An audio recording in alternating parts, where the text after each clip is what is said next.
Kevin. Wow. What? You got this only nowhere else but you, Kevin and Zach. Kevin, I'm not going to lie.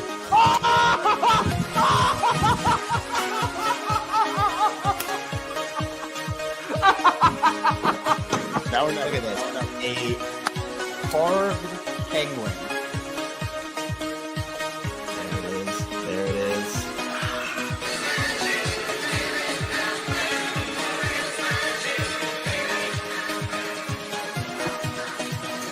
Oh, no. Are the O's fine? Are the Orioles fine, Kevin? It's so embarrassing. I was so embarrassed. Okay. The Orioles stole it. That game was stolen. It was stolen from them, then they stole it right back. What? Oh my God.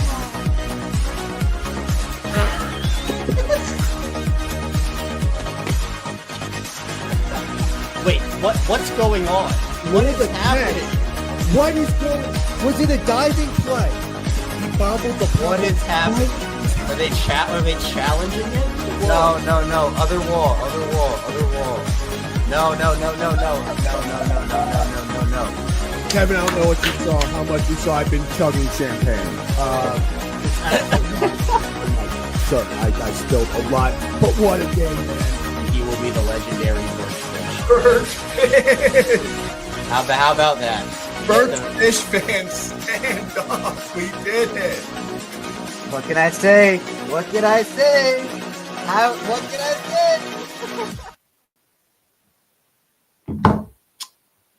Well.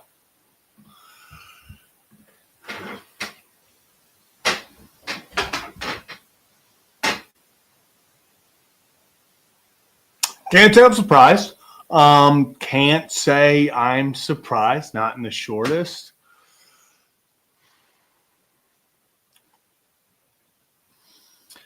Orioles lose. Breaking news.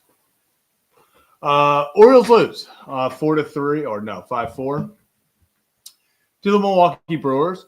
Comeback falls short. Cedric Mullins' big 3-run homer to tie the game in the 7th was all for naught. Threw it away. No reason to have it. Orioles come back, tied 4-4 after they go up 1-0. Felt like maybe something was Nope. Felt like maybe they were starting to put something to Nope. 7 straight losses after Cano gives up the walk. Nothing good ever happens after a walk, as we all know. And now here we are. 7 straight losses. 7 straight. I mean, let's go through the lineup real quick. Jackson Holliday 1 for 5. Mountcastle goes 0 for 4. You got Henderson. Mountcastle 0 for 4. Henderson 0 for 3. Ramon Laureano is surprisingly becoming my favorite Oriole right now, besides Jackson Holliday probably. O'Hearn 0 for 3. Urias 1 for 4. Mullins 1 for 3 with the big fly.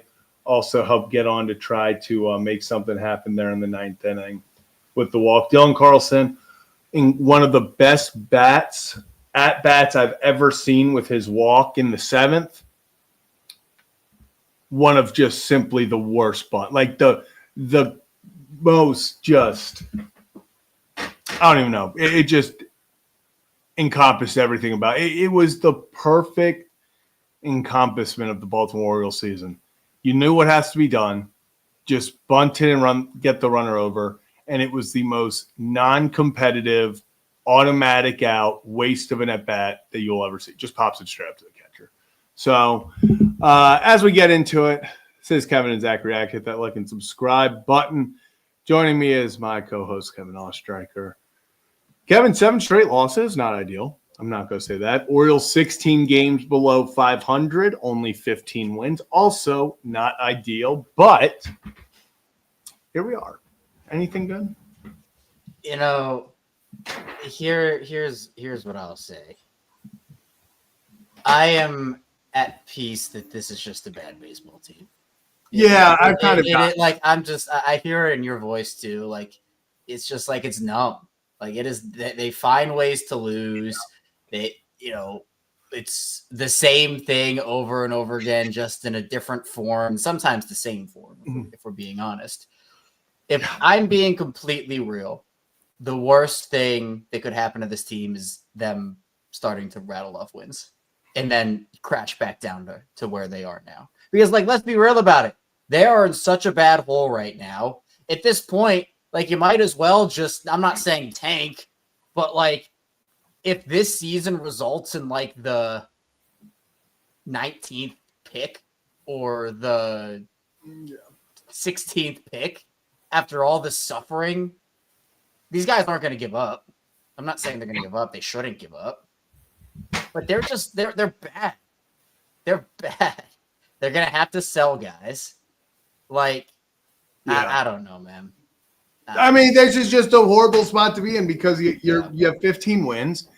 Yeah, you're 16 games under 500. This is horrible. I mean, this was the worst case scenario for this team. And you're right. If they just like randomly claw back to like finish like 4 games under 500, it just almost feels like it feels like they just sit in this no man's land. Like this is bad. Like this is you hit the nail on the head, Kevin. Wilson Contreras hit that single to take the lead in the 8th inning. I didn't react. Like I was like, all right. Like there was no last year if we blow it in the 8th, even earlier this year, it's like no way. Like this is happening. How are they doing this? Like what's going on? Jesus, how are we doing? Contreras hit the single, and I was like, yeah, checks out. I was like, all right. I think my guy Ebo tweeted out when the Orioles tied at 4-4. He said, by my projections, the Orioles have a 2% chance of winning this game. Even with all the momentum, and it's true. Yeah. And, you feel for guys like Seti and Tomo and O'Hearn and Jackson and, Gunner's gotten it together. You feel for the guys who have showed up and played for the most part consistently well. I know that, it ebbs and flows with some of those guys, but it's just, I don't know what it is. If some voodoo hex is over them and they just can't win, but you're 16 games under 500 in the back half of May or coming up on the back half of May. It was supposed to be your easiest month. I've said that 10 times over again.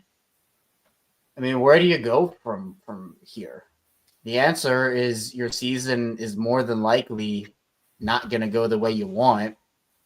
And you're going to have to make tough calls on guys that, hey, is this going to be a retool? And I like that. That's the word I'm going with, Zach. I know you. Yeah, it's retools. Retooling. They're not going to, this is not like they're going to get rid of it, Machado, Scope, Britton. Like they're not going to get rid of everybody.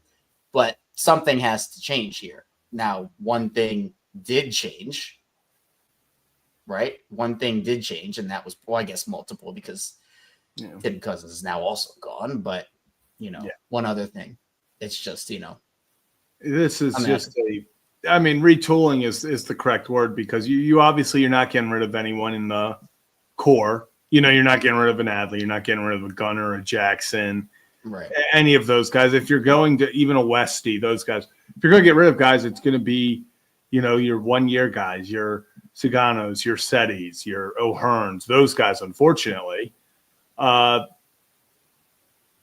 Your prospects, if you want to go make a move. But at this point, I'll make the counter argument. Why would you trade Kobe Mayo right now? Why would you trade it? See what they can do. Yeah. It's what for a guy who can pitch this year. To do what? Help us break within 10 games of 500? Like everyone's like, oh, we got to go. got to go out there and, make the big trade, get Mayo out of here immediately, get this guy, find a good – unless you're getting a guy for 4 years of team control, no reason to get rid of any of the young prospects. No reason. Yeah, and it wasn't all going to be fixed in one offseason, or at least, you weren't going to this has to be a multiple year thing. And that's what I'm talking about, like this past offseason where, you're not going to get every single guy in one offseason. It's a continuous climb up. And so you essentially did nothing this offseason. You wasted an entire offseason, not just for the team this year, but getting guys in. I mean, we talked about it, Zach. It's just a bunch of one-year deals. And then Tyler O'Neill, which is looking like it's not going to be a one-year deal because I'm not turning down that money if I'm Tyler O'Neill and his option. So it's like you just have a bunch of one-year guys that you're coming in and are saying, okay, you're going to be here for one season, but there's no long-term stability in any of that, where you can't just you can't just jam pack it in to this upcoming year. You in order to have a successful climb, you have to make additions, multi-year additions in every single offseason, or at least most of them. And you did nothing this past offseason to help the team this year and in future years. So if you had signed Eovaldi was never coming to Baltimore, but I'm just using him as the example. If you sign a guy like Eovaldi, or you get Pivetta on a 2-year deal, or you trade for a Crochet and you get him in for multiple years, and that all works out for you.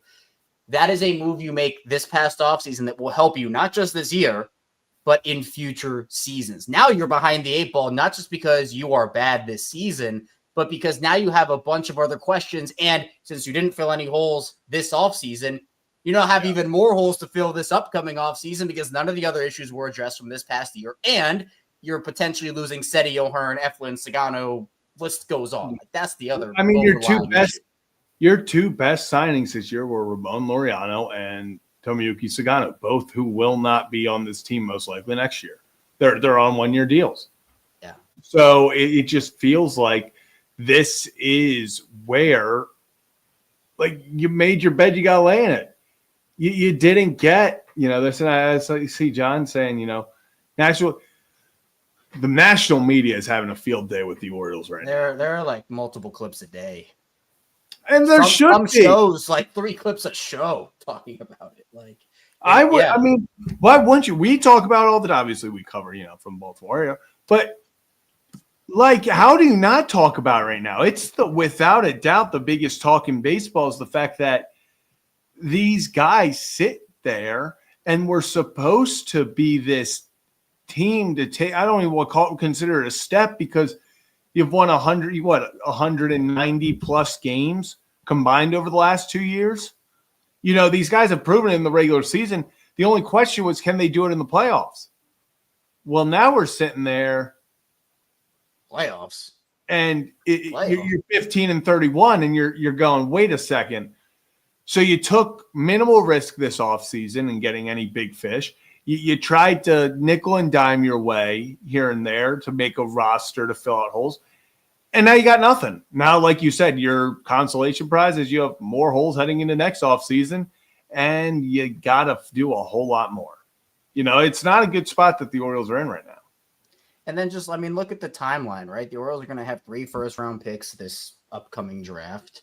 One of those guys realistically going to be ready. I mean, we're still looking at ways when is Basayo coming up? When are some of these other guys going to get opportunities? They can't even find a spot for Mayo right now. And look, it's not going to be the same team 4 or 5 years from now than it is today. There will be other spots and other things that open up over the next, honestly, this upcoming offseason. There are going to be spots that open up during the trade deadline. There's going to be, I wouldn't be shocked if they move on from a bunch of guys in this trade deadline. And then, Mayo has a spot full time and a couple other guys have spots full time because you're moving off of the veterans, which are the positional blockers for some of these other players.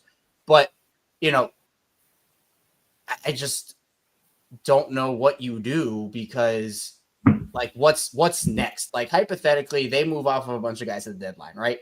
What does their offseason look like? And if you're getting a bunch of prospects for a Mullins or an O'Hearn, et cetera, are those guys going to be ready next season? Are they going to be ready in 2 years? Or are you going to go after more like you said, Zach, multi-year controlled players. Maybe it's like a 1-for-1 swap where it's maybe I know Mitch Keller, everybody's talking about Mitch Keller. I'm just going to use him I'm not saying any of these trades are fair for either side, but like, let's just say it's SETI for Mitch Keller, right? Again, I'm not sure that works, but if I'm talking about that, I know. If I'm talking about that type of guy that has multi-years, maybe it's not working out for somewhere or the other. Maybe a change of scenery is needed. You get a guy on a 2-year deal. If we're talking about retool, then you want to trade some of these vets, not just to rebuild your farm system, which I do think that, they need to do. I think they need to get some youth back in there. But it's not just to do that. It's also to say, hey, can a guy maybe help us next year or the year after that too? Because they didn't do it this offseason. If they had done that this offseason, we'd be having a different conversation right now. But they didn't, and they're not.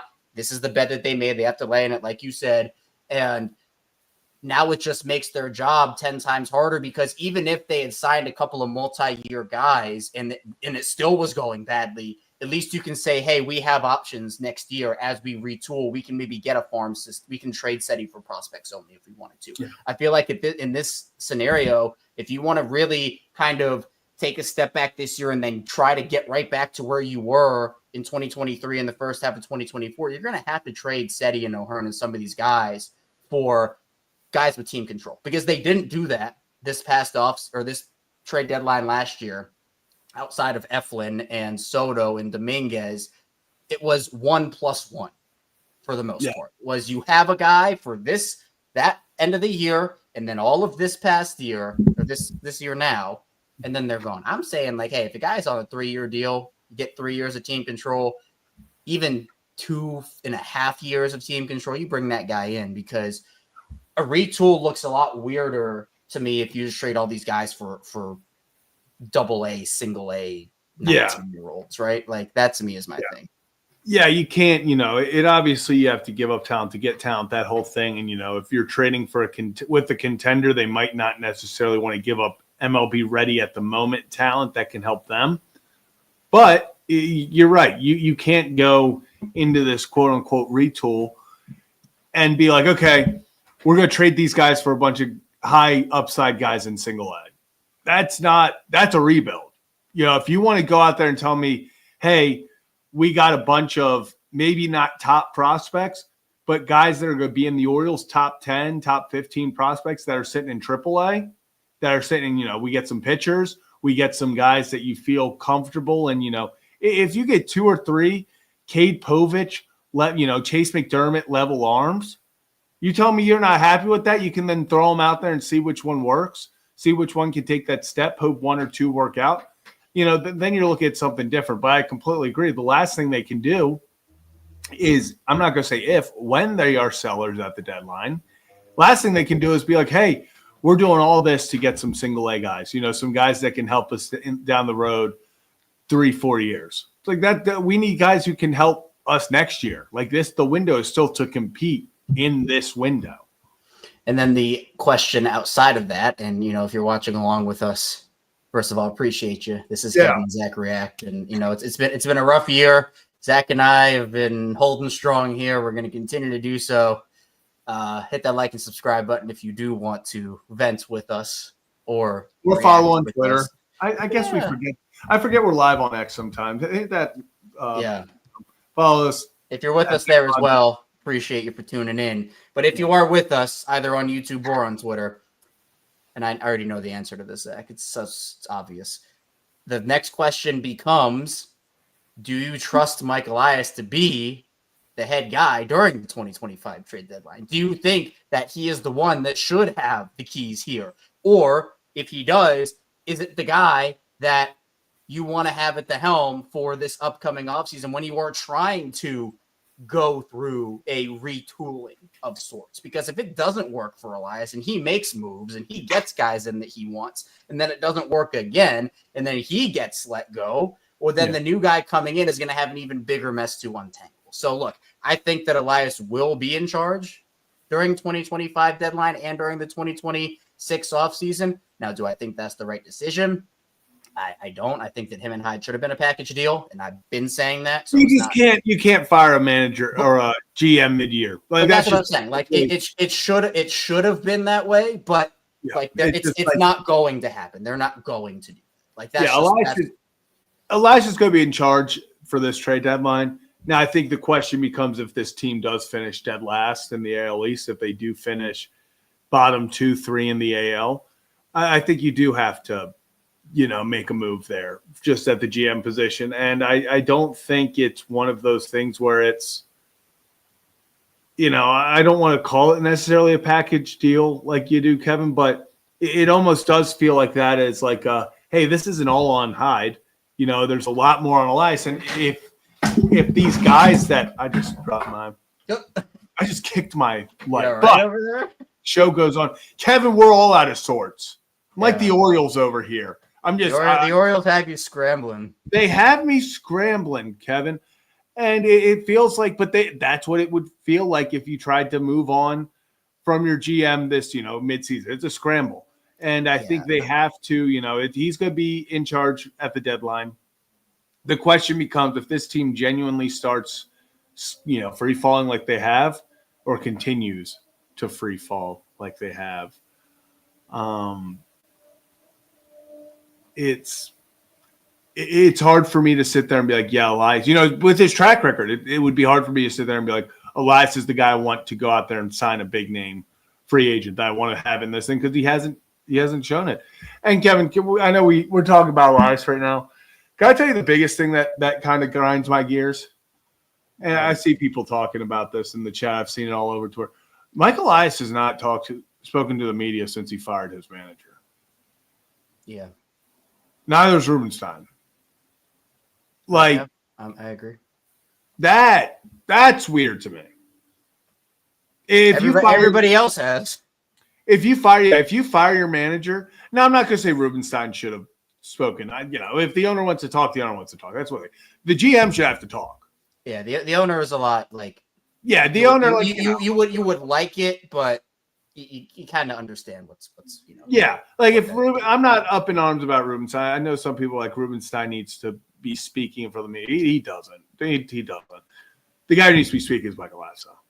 That he does need to speak in front of the manager. I just couldn't imagine. Like, Kevin, could you imagine if they announced John Harbaugh is fired and then we went days without hearing a single peep from Eric DaCosta, all while they're still making moves? Like the Ravens would have a press conference set up that moment. Like it'd be like we've relieved.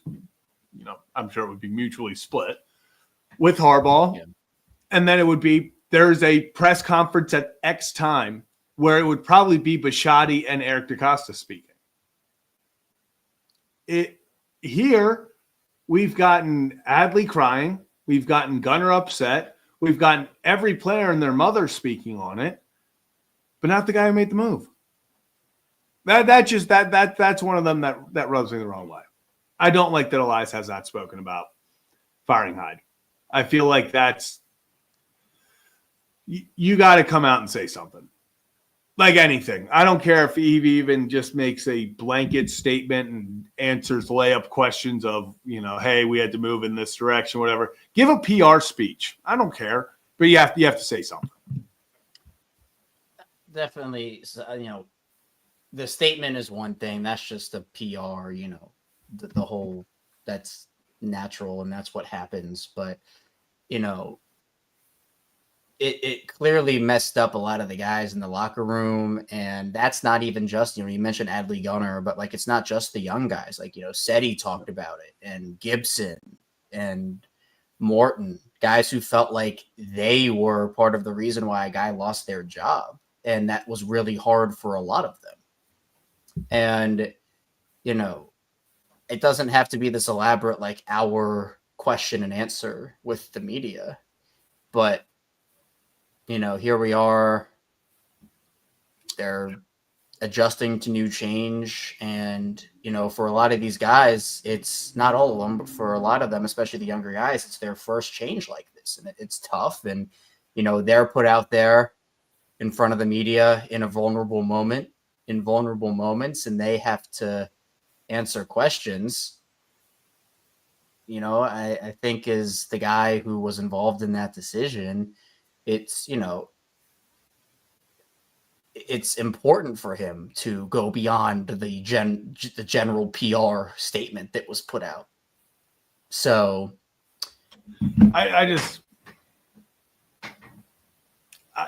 and it wasn't even about like Hyde this season. It's about what he gave to the organization over his full tenure, right? And like that's the guy you came in with. Like that's the guy that you've been attached at the hip with for going on 7 years now. I just think that that's not speaking about that. That's what shocked me the most. Like even hell, I would have even given them a pass if they were like, hey, we're like kind of on this, middle of this homestand. We'll comment tomorrow after the it's a Saturday late, game's going to start in 3 hours. We're going to have a media session on Sunday beforehand. It's totally fine.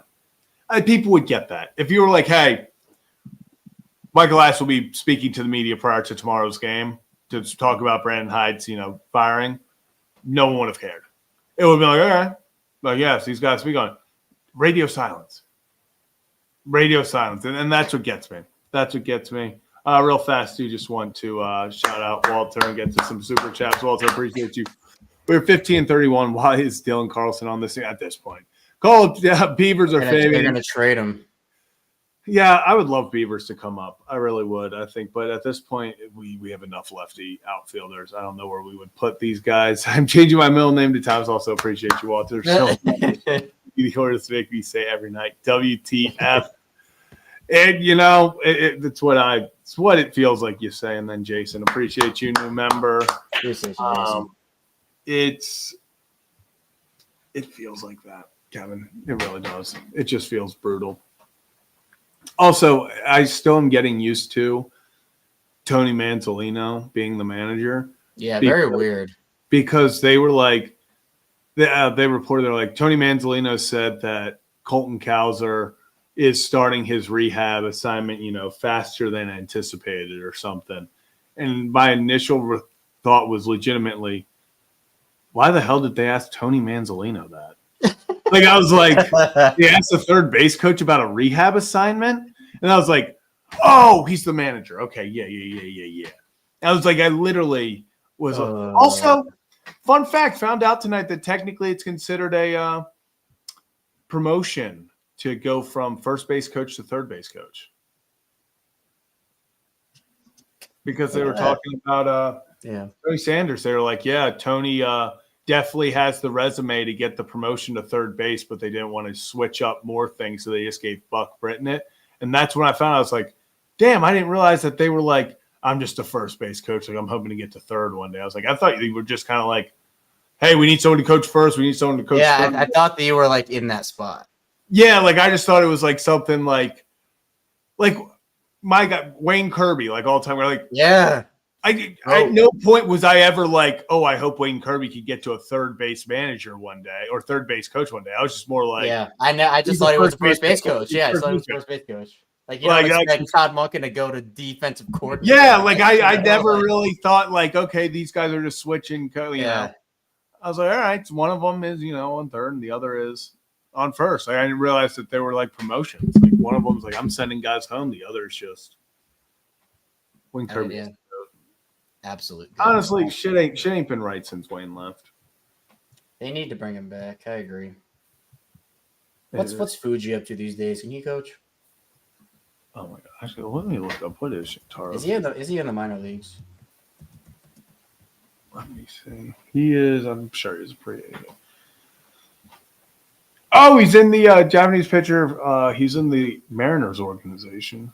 That's who we should have gotten instead of Luis F. Castillo, who wanted to change things. Well, the Mariners did need some, like they needed any more pitching on that team. They got the GOAT. Oh, Kevin, I also love how we've gotten to this point where we don't even talk about the game. We are legitimately just like, I mean, it's like we talked about it for the first 10 minutes, and then we're like, all right, how the hell do we get out of this? Like Seti's balling again. Yeah. Shout out Jackson. Like 5 runs. Like tough. It's been tough for Cano. Like, feels like something's off with him right now. You know,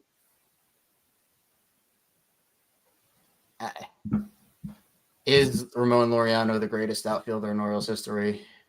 Ramon Laureano is very quickly working his way up on my random Orioles list of guys that I will defend for the rest of my life. This is who Austin Slater should have been. This is who Austin Slater. There's a fucking. That's who they needed at the deadline. They needed Ramon Laureano at the deadline instead of Austin Slater. Thank you, Laureano. I'm telling you. Remember, Kevin, when he started off like 0 for 19, and I was like, he's not actually this bad. I was like, he is going to be a guy that we kind of like at the end. Not gonna lie, I did not think he was going to start doing this. I mean, what are his? Let me just look up. Let me see what he's batting.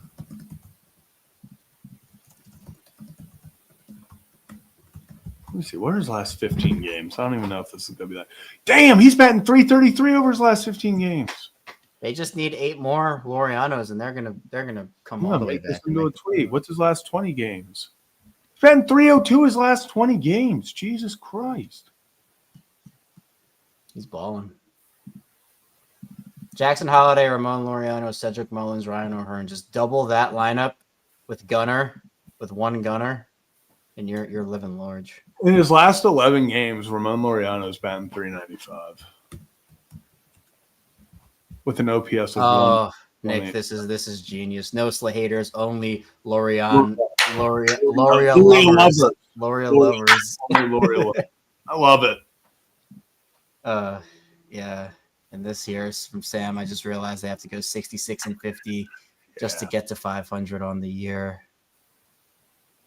So wasn't it like a 92 win pace? It's up to like 98 win at this point. They just got to get a couple. Is it back to 500 or a couple games over 500? It was like to get back to 500.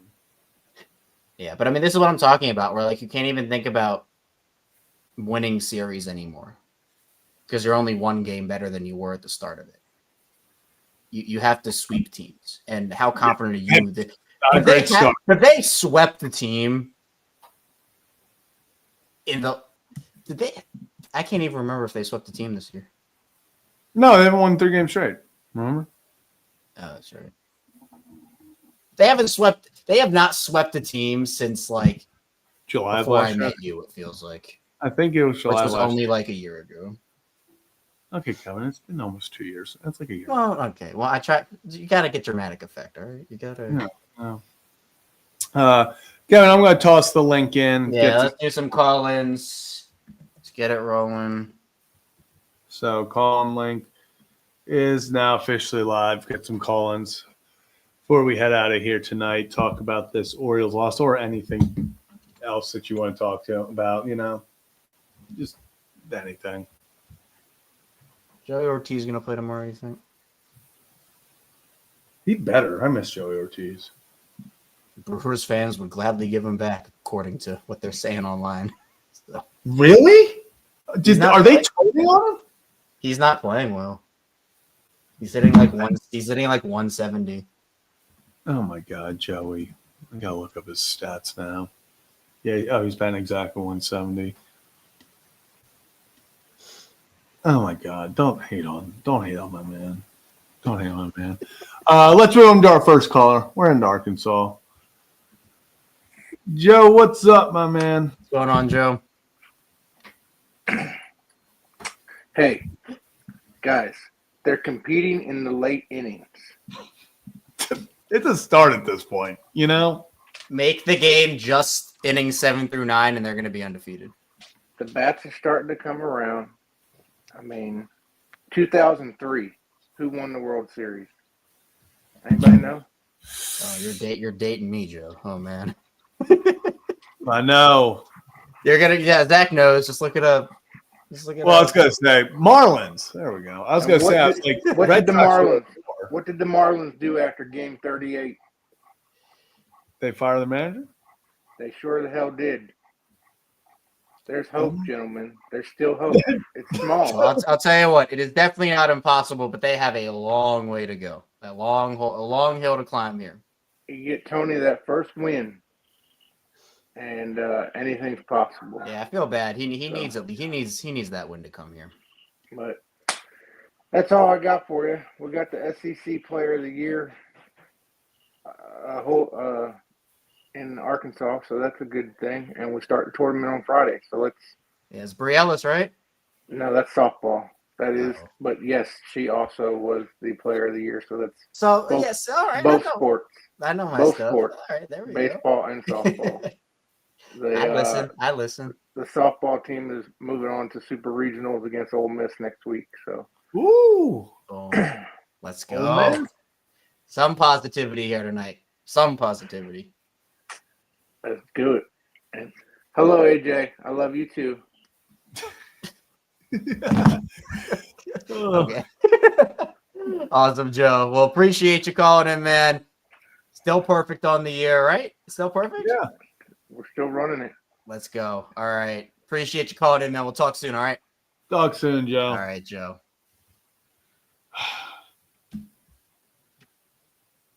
You know, Kevin, one day it's going to end.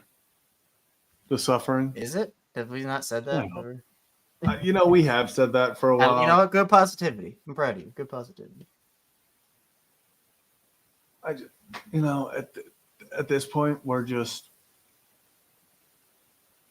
it is what it is. But hit that like and subscribe button if you're new to the channel. Let's head on to our next guy. We got Gordon back behind the scenes. Gordon, what's up, my man? Rug coming along nicely. Look at that. Yes, look at this thing. Check this thing out. Oh, that's beautiful.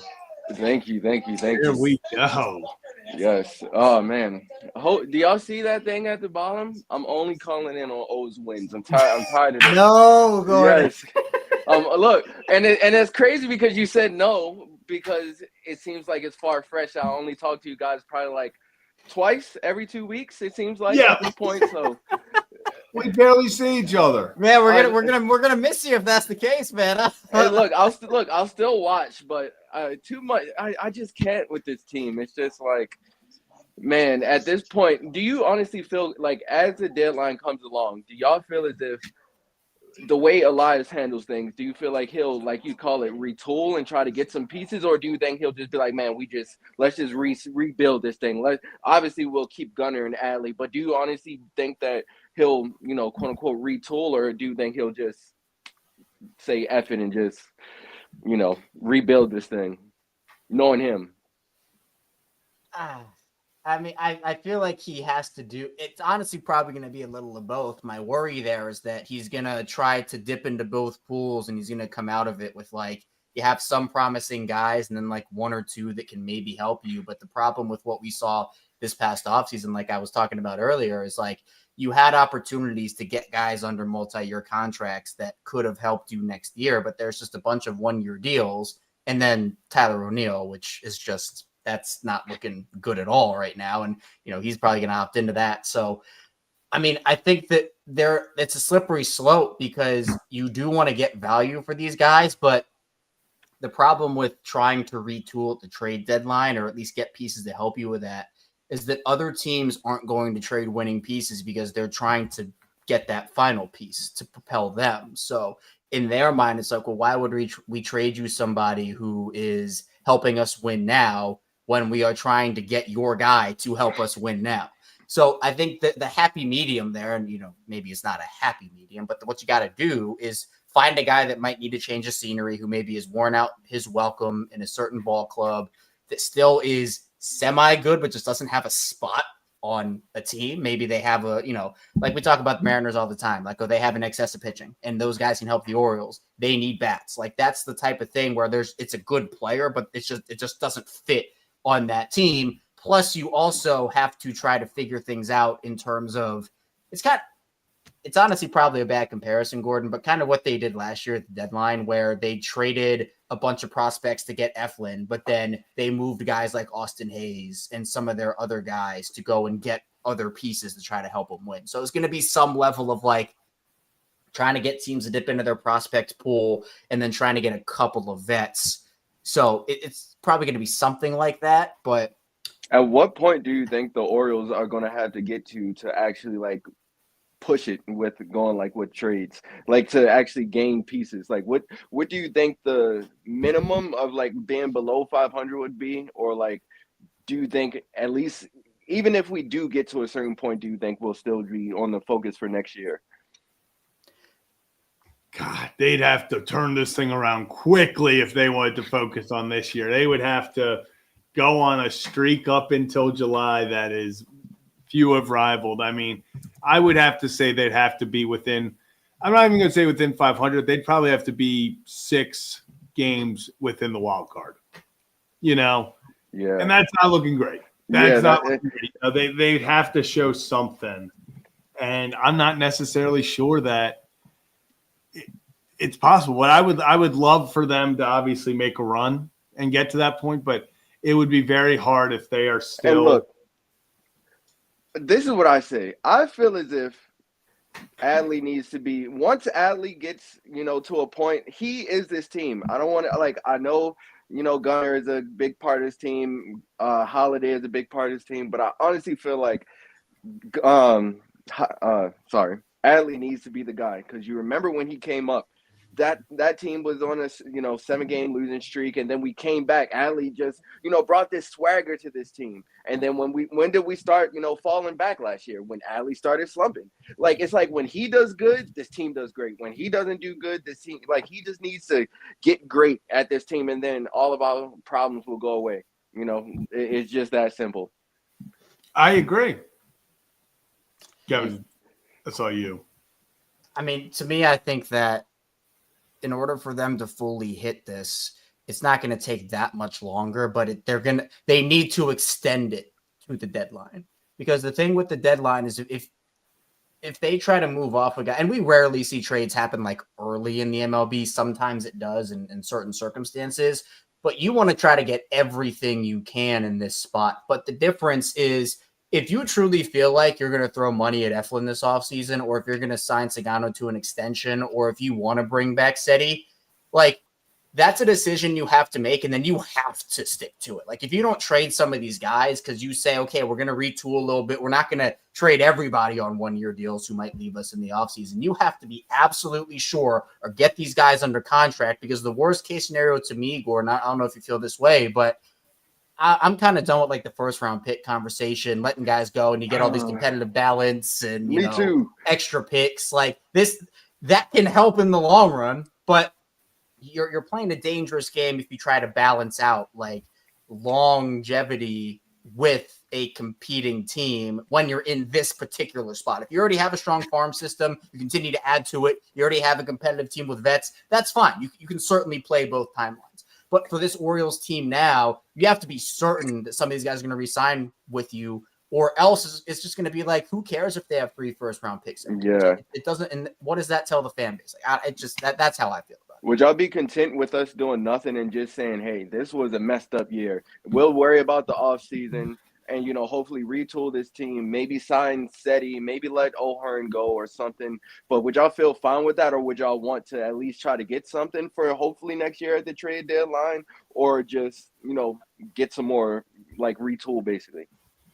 I think they have to move off of 1-year contracts. If they're definitely gone, and done, I wouldn't necessarily, the guys like Cedric Mullins, maybe if you think, hey, we might want to re-sign him. If there's a guy or two, maybe Eflin, maybe Mullins, that you're like, hey, we want to focus on re-signing them, for the next 2-3 years, then maybe you keep those guys. But, guys that are on expiring deals, I think O'Hearn, you got to make a decision on him. I would like to see them try to make some sort of improvement, but man, it's tough to I would say I'd be pretty upset if they just stood pat and let everything kind of go past them. Hey, look, we need, instead of these 10-1 wins, I say 2 games, lose 1, go on a 3-game win streak, lose 1, go on a 4-game win streak, maybe lose 2, go on a 2-game win streak, lose 1, and then, hey, we're right back up there. 10 games, we have to set short expectations for this team, and I think we can win 2 games in a row. I at least think we can do that. and then you never know from there. But Yeah. it just sucks that we're how many games into the season? Like 45, 40, 46. yeah, 46 Yeah. now. 46. And we're talking about trade deadline, and I mean, obviously that's around the time, but like selling at the trade deadline and next season.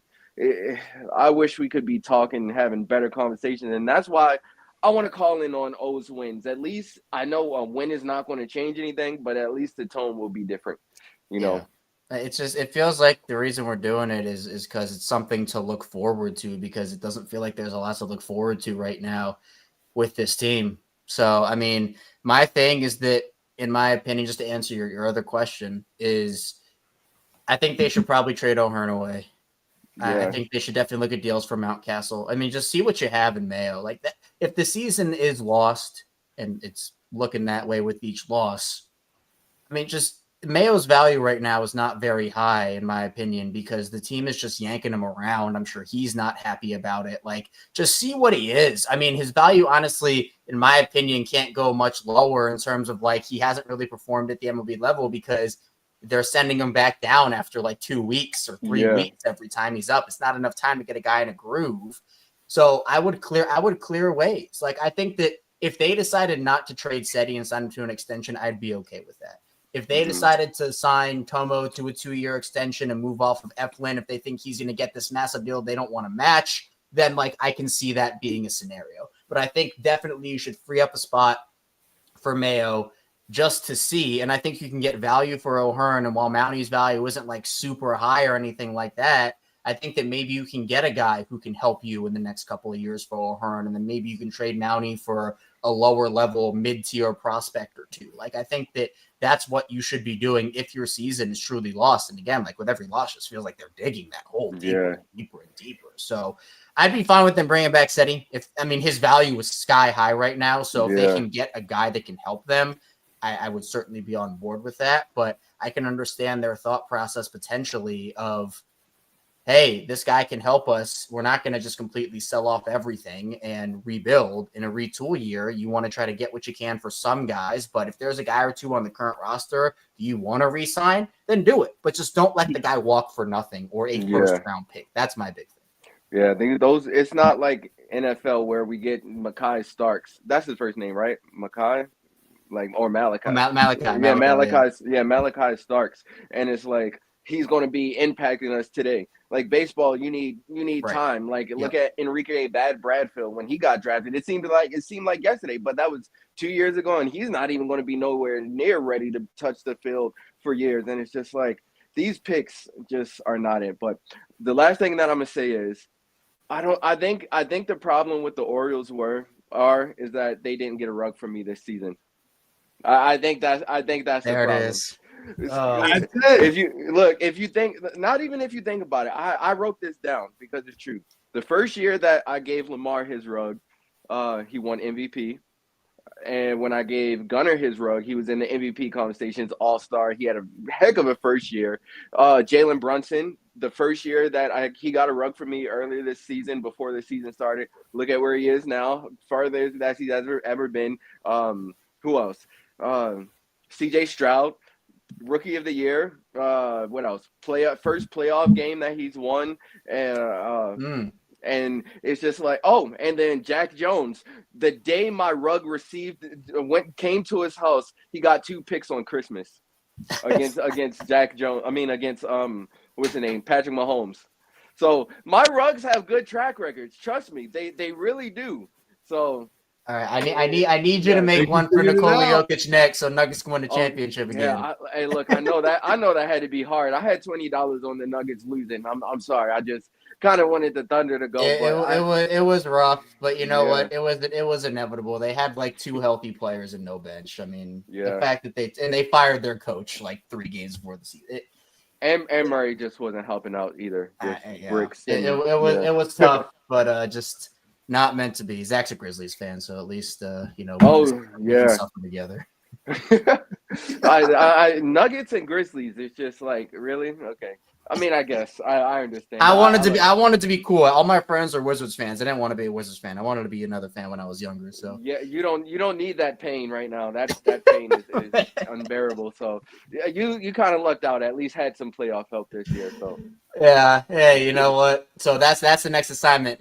Maybe you make Jamal a rug. He'll go off and finally make an All-Star game. Who knows? I know, So, I know. So look, just watch out for Debo this year. that's what I'm saying. I'm gonna so. keep an eye on him. You know what? Yes. That's my sleeper pick for fantasy now because you want to know why? The Yes. Gordon bump.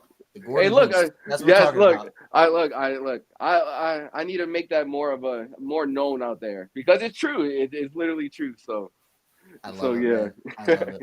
Well, Gordon, we hope to see you soon. I hope it's not a 2-week break between us talking. Yeah. If you're only calling in during wins. I know. Look, if it gets too far, I'll call in, but I'll give it 2-3 days, see how it Okay, goes. all right. You know. Well, if they continue losing, we will miss you, and we hope to see you soon. So until Yes. then, be well, stay safe. I'll Yes. throw your lines back at you. And Yes, you guys be safe. continue Like being and you, man. Yes, subscribe. sir. Look, you'll see me in the comments though. I just won't Okay, call in. all right. So. As long as you don't leave completely, all right? Oh no. Even when I'm not here, I rewatch the videos and see the guys and see what you All right, say. So good. yeah, Good. I appreciate All right, you. guys. Awesome, Gordon. Appreciate you, man. You be good. Awesome. It's always rug is Yeah. looking And sick. man, there goes Gordon, never to be seen again because the Orioles were never Yeah. winning again. We'll see Gordon next year. We'll see Gordon. Yeah, yeah. Look at the greatest return call-in of all time. Gosh, it'll be legendary. Kevin, let's head into our last call-in of the night before we wrap up here. We got Laura. Laura, how we doing? Laura, I owe Laura some birthday wishes. Happy belated birthday, Laura. Happy- Thank you, Kevin. Thank you. Okay, so I will say I am encouraged by what I saw tonight Yeah. because the guys at least played some small ball, kind of got back into it. They at least tied the game. They didn't just kind of give up on it. I mean, we still lost, but again, if we can kind of continue to do this and keep it close, we will eventually win one, right? I feel like they have to, right? Feels like it.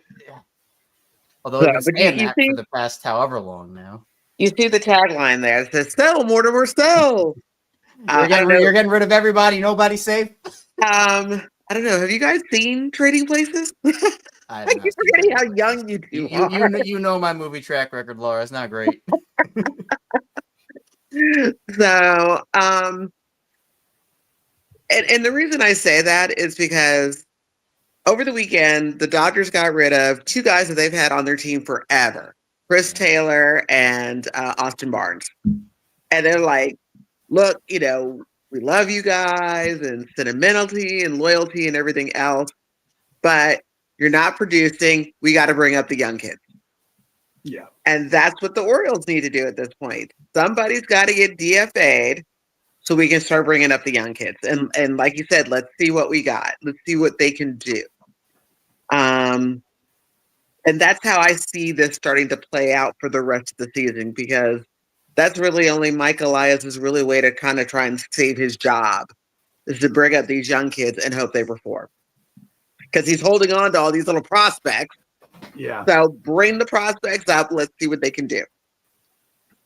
Yeah, I mean, if the season is lost the way that it is, I mean, or at least the way that it feels like it is, Yeah. you have to see what you have.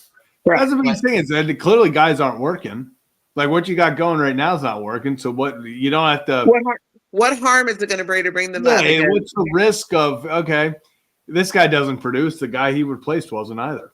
And that's the whole thing with Jackson and Mateo versus lefties. Like, what's the guy who's replacing Jackson in the lineup doing? Nothing. It's not like it can't get any worse. Like, you might as well just play Jackson, and look what happens when you play Jackson. All right, it's like my mother always says,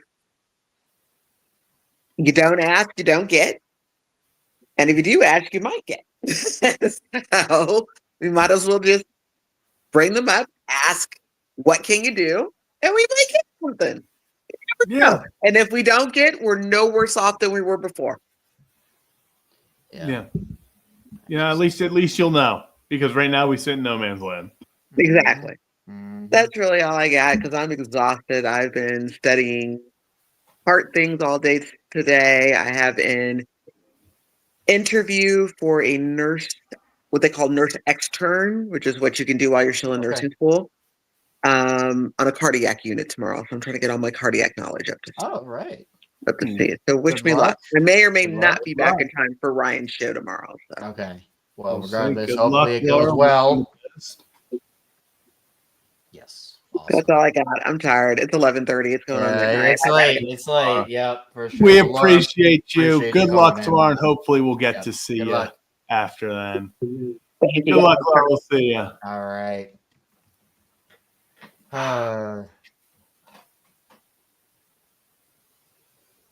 Kevin, are you having fun? Well, I think we got to give a shout out to our guy. What? We gotta... We got to give a shout out to our guy. Oh, Got it, man. I love weed. Appreciate you, my man. Good. Are the Guardians playing well this year? Yeah, Guardians are playing well. Let me see. They're 25 and 21. I mean, Tigers are running away with that division, but I mean, Yeah. they're 5 games back. They're putting on a show. Doing a lot better than the Orioles, I'll tell you that. Well, did the White Sox win today? I like how we're just in White Sox watch. Literally, like the White Sox being as bad as White they Sox are. still have 14 wins. Yeah, so we are not yet in the Orioles are tied with the White Sox in wins era, but Not yet. yeah, not yet. Well, The important word is yet. great, love it. Kevin, you got anything else? No, I don't think so. You starred this. Oh yeah, I actually. But yeah, I might have to bring back in 2021. That is an all-time video, by the way. World Series tour back on. 14-game lose streak over. We may never lose again. If we get to 10 games, if they lose 10 straight games, I will guarantee there will be champagne popped after the first game. Oh, let's go. Oh, well, I don't want them to lose 10 in a row, but look, I was going to say, maybe. If there's any maybe positive in them doing so, at least we'll get Yeah. If they hit 10, yeah. at least the consolation prizes, I will be popping champagne next time. Man, it seems, and Matt, this seems like so long ago. I saved the Orioles season for one game with my Ramen. That was so. That I was on top of the world. I nothing could have bring me down. And this is gonna come back, Nick, in July. I'm gonna go back to the scene of the crime where Joey reminds me every time he can that I cursed this Orioles franchise into oblivion. So we will do rituals. I'm returning to the scene of the crime where we can try to make the season right. And I will amend my, I guess, terrible decision to do cartwheels and sprints in a hotel lobby. Something's got to work, Kevin. Something's got to work. So, yeah, we just got to hold off till then. Stay the pace. Get back to, I don't know, 8 games under, 9 games under, and then smooth sailing from there, I guess. Smooth sailing, Kevin. But I think that's going to do it. I don't think anything other things you got. But I think that's it. Yeah, so Orioles lose 5-4. Their comeback opportunity chance is squandered as Cedric Mullins hits a 3-run homer, all for naught. Orioles drop the opening game of the series to the Brewers, 5-4. Drop their 7th straight game. They fall to 16 games under 500. It's not been fun, but we will be back here tomorrow to talk about it all again after tomorrow's game versus the Milwaukee Brewers. So we will see you tomorrow. Hit that like and subscribe button, and we'll be back after the game for another edition of Kevin and Zach React. Kevin Millar. Oh, that's a good one. I've really been struggling this past week with these. I'm trying to think of like the out of the box ones that I can, and I can't look at chat because I don't want to cheat. Man, who were on those like 2018 teams? Tony Kemp. Shout out You know what? Tony. I like it. Just recently Shout retired out. Tony Yeah. Kemp. Shout out you, Tony Orioles legend. We'll have that catch.